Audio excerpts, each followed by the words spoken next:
Oi, meu nome é Victoria, eu vou apresentar um pouco do que são os ciclos biogeoquímicos, que não são nada mais ou menos que processos naturais que envolvem a movimentação de elementos químicos entre os seres vivos e o meio ambiente, além a reciclagem de nutrientes acessíveis para a vida como oxigênio, carbono e nitrogênio. Nada mais ou menos que uma grande manutenção do planeta Terra, garantindo que esses nutrientes serão disponíveis para nós.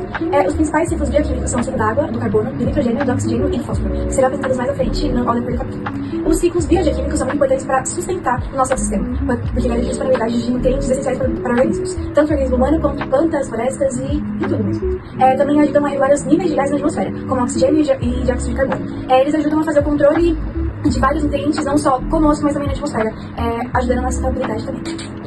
Outro assunto também muito discutido é o fluxo de matéria, ou também conhecido como fluxo cíclico, que é exatamente isso. Quando um ser vivo, ele volta para o meio ambiente depois já de morto, alguma coisa assim. Ou também conhecido como o ciclo da vida, pelo filme do Mufasa, que é exatamente isso. É quando um ser vivo, ele morre e ele volta para o meio ambiente como plantas, como adubo, como alguma coisa assim, e sempre é uma manutenção. Sempre que algum ser vivo está se alimentando de algo, quando ele morrer, ele vai virar algum sustento para esse algo que ele está comendo hoje. Como fazendo assim a manutenção da vida e a sustentabilidade do ecossistema, que envolve uma troca de elementos químicos entre os organismos e o meio ambiente.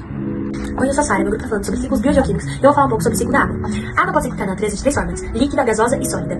Então, assim, o processo da água, que passa por oceanos, água doce, atmosfera e ambientes terrestres, é chamado de ciclo hidrológico. E nesse ciclo, a energia solar tem destaque, porque tem dois principais papéis: o derretimento dos gelos, que fica em cima das montanhas, que contribui para a formação de rios e lagos, e para a evaporização da água, que está em oceanos. Então, assim, o ciclo da água é basicamente assim: a água que está em oceanos, lagos, rios, sofre evaporização pela energia solar. Nisso, ela acontece condensação, que ela vai do estado de vapor, né, gasoso, e volta para o líquido. E aí se junta, quando juntam as gotas de água, elas se juntam e elas se formam nuvens, né? Formando as nuvens, quando se juntam várias gotas de água, ocorre a precipitação, tá? Em forma de precipitação, que é a chuva.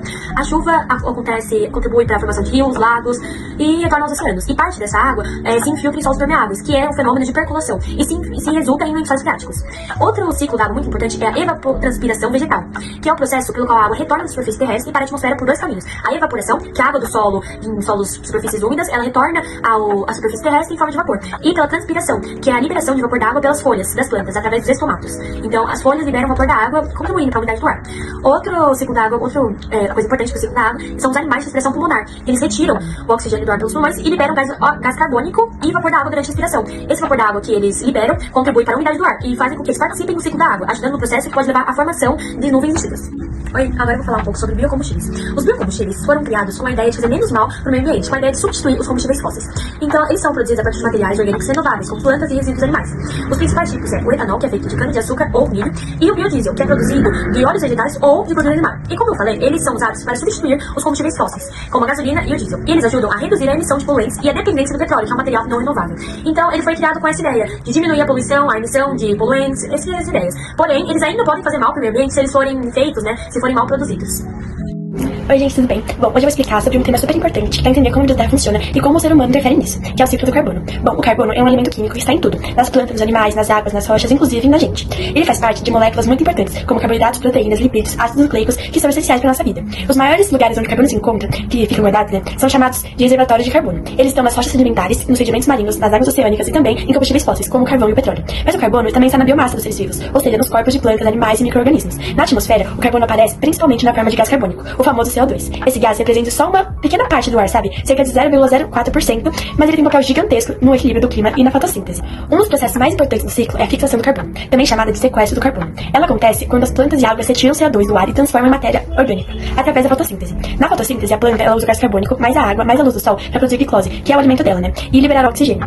A equação da fotossíntese é essa aqui. É 6CO2 mais 12H2O, aí tem a flechinha, né? E 6C6H12O6 mais CH2O. Isso significa que 6 moléculas de gás carbônico e 12 de água, com a energia da luz solar, viram glicose e gás oxigênio. Mas então, o que a planta faz com o carbônico, né? É o que muitas pessoas podem se perguntar. Bom, ela transforma em glicose e que usa para crescer. Esse carbono não fica preso para sempre. Os seres vivos, inclusive as plantas, fazem a respiração celular, que é o processo de liberar essa energia para viver.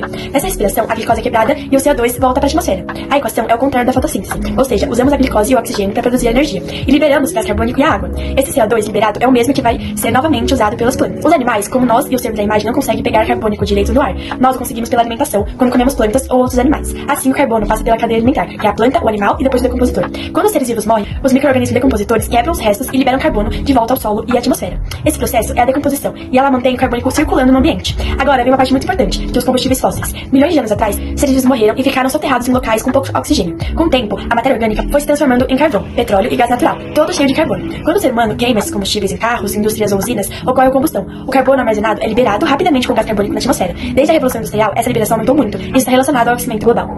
Oi, gente, tudo bem? Bom, hoje eu vou explicar uma parte super importante do ciclo do nitrogênio, que é a chamada amonificação. Mas antes, você lembra o que é o ciclo do nitrogênio?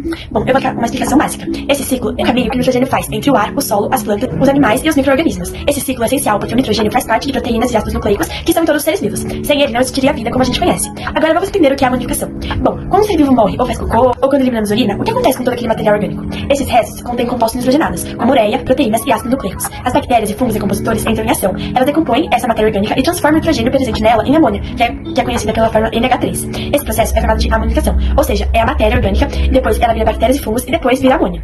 Mas o que acontece, com a amônia no solo? A amônia liberada no solo pode seguir dois caminhos. Ela pode reagir com íons de hidrogênio, formando o íon amônio, que pode ser absorvido diretamente pelas plantas, ou ela pode ser usada por outras bactérias em outro processo chamado de nitrificação, que transforma essa amônia em nitrato, uma forma ainda mais aproveitável pelas plantas. Veja que interessante, a amonificação é uma das etapas que recicla o hidrogênio. E o nitrogênio sai do corpo dos seres vivos, passa pelos decompositores e volta para o ambiente, pronto para ser usado novamente pelas plantas. Assim, nada se perde, o nitrogênio volta ao solo e começa o ciclo.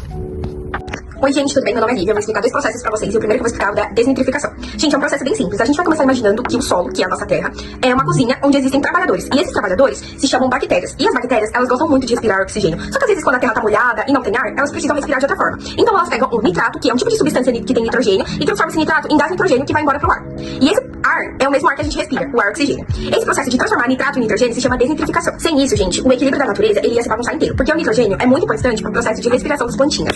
Gente, as plantinhas, normalmente, elas respiram como a gente, usando o ar oxigênio. Só que, como eu falei, quando a terra fica muito encharcada, fica sem ar, elas não conseguem mais respirar. Então elas fazem um processo de respiração diferente. Elas usam um processo chamado respiração anaeróbica. Ela funciona assim, ela é sem oxigênio. Elas usam o nitrato no lugar do oxigênio. Elas usam esse nitrato para conseguir energia para viver. E o que acontece com o nitrato é transformado em nitrogênio gasoso que volta pro ar. É isso, a conclusão. Agora eu vou explicar combustíveis fósseis, tá? Esse é o mais fácil de todos, então não tem por que se preocupar. Há milhões de anos atrás, plantas e animais morreram e ficaram presos debaixo da terra e viraram petróleo, carvão natural e gás natural. Usamos para gerar energia em carros e fábricas, mas quando queimamos esse combustível, liberamos um gás carbônico, o famoso CO2, que vai para o ar e aumenta o aquecimento global. Com o tempo, o gás carbônico, ele foi crescendo muito na atmosfera e hoje muito mais do que no passado, o que causa um dos fatores do nosso aquecimento global. Você sabia que 78% do gás que respiramos é gás nitrogênio? No entanto, as plantas não conseguem usá-lo nessa forma gasosa. Então vamos entender como que a natureza transforma esse gás em um nutriente essencial, a fixação biológica do nitrogênio e a liqueficação. A fixação biológica do nitrogênio é o processo que quebra a forte ligação do gás nitrogênio, que é o N2, que transforma em amônia com a nossa NH3. Esse processo gasta muita energia e é realizado por algumas bactérias como a do gênero Rhizóbio. Um exemplo mais famoso é o mutualismo entre as bactérias do Rhizóbio e as plantas leguminosas. As bactérias vivem no nódulo da raiz. Elas recebem açúcares da planta e, em troca, entregam amônia fixada. Assim, o N2 vira o NH3. Agora vou falar sobre a nitrificação.